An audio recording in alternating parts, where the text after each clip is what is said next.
Okay, so my name's Helena and these are my top 5 things to do when you're in Dublin.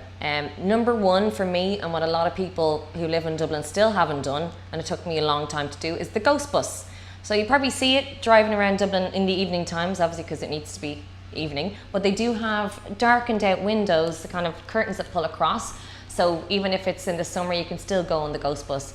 Absolutely brilliant fun. I went on it with a group of friends and we were terrified, I have to say, because the actor that was working on the bus, who was the tour guide, was very, very good and frightened the life out of us. It turned out the lights, I won't tell you what he did because that'll ruin it on you, but me and my sister were actually shaking in our seats and then a little bit embarrassed that we were so scared afterwards. But you'll get to see a good bit of Dublin. You get to go into some of the graveyards at night time. Some places that aren't really open to the public, definitely not at night time anyway.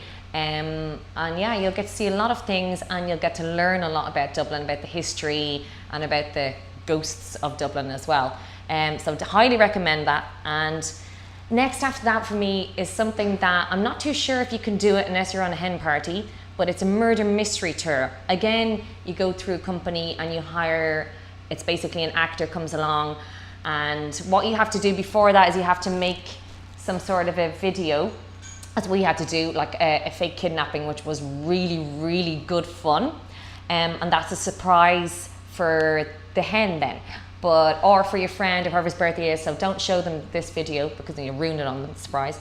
And then you have to follow all these clues around Dublin. It's so much fun. You have to try and get a policeman's hat, which is difficult to do unless you meet a nice policeman who will hand it over to you. But that is really, really good fun. So highly recommend Murder Mystery Tour. Just Google it. I can't remember who does it. And also what you have to do when you come to Dublin is go to see Dublin Zoo, which has come a long way. It used to be awfully small, but it's grown much bigger over the last 10-15 years, and there's so much to do in there. You can even go on a date in there if you feel like it. A lot of people do. Bring your family or friends. If you get the year pass, which my sister has, you can go as often as you want. So if you have kids, that's a big recommendation. Get a year's pass and just keep going because kids love the zoo, although they usually ignore the animals, the wild animals that are from Africa, and they go for just the normal donkeys and hens and all that. So go to Dublin Zoo, brilliant fun. And the next 2 on my list are ones that I only went to last year because it is quite a touristy thing to do, and that's the Guinness storehouse. That was great fun actually. I was the only Irish person on that tour, which was kind of fun. I was trying to pretend I wasn't. I pulled a perfect pint though, so I was very proud of myself. Had to keep up the Dubs image there. And yeah, got to drink plenty of Guinness on that tour as well, a little mini one and a full one. And the nicest part of the tour is when you get to go up onto the 7th floor and have the most amazing view of Dublin. So if you go on a sunny day if you can find one.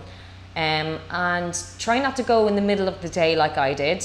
I kind of forgot that I'd be drinking alcohol at 12 o'clock. So you're kind of drunk in the middle of the day, not a good idea. Try and go later on in the day if you can. Same with the Jameson tour. I highly recommend the Jameson tour. I ended up drinking way more whiskey than we were supposed to because some people were missing from our table, so we drank their shots as well. And then you get to taste them along the way, and then you get a nice drink then at the end as well. But you get to learn an awful lot about the whiskey and how it's aged, which I found really interesting because I love whiskey, typical Irish. And also I was the only Irish person on that tour as well. But you can hide in the back and just pretend you're foreign if you're Irish on that tour. If you're not Irish, then you're fine. So that's my top 5 things to do in Dublin, and hope you enjoy them or try them.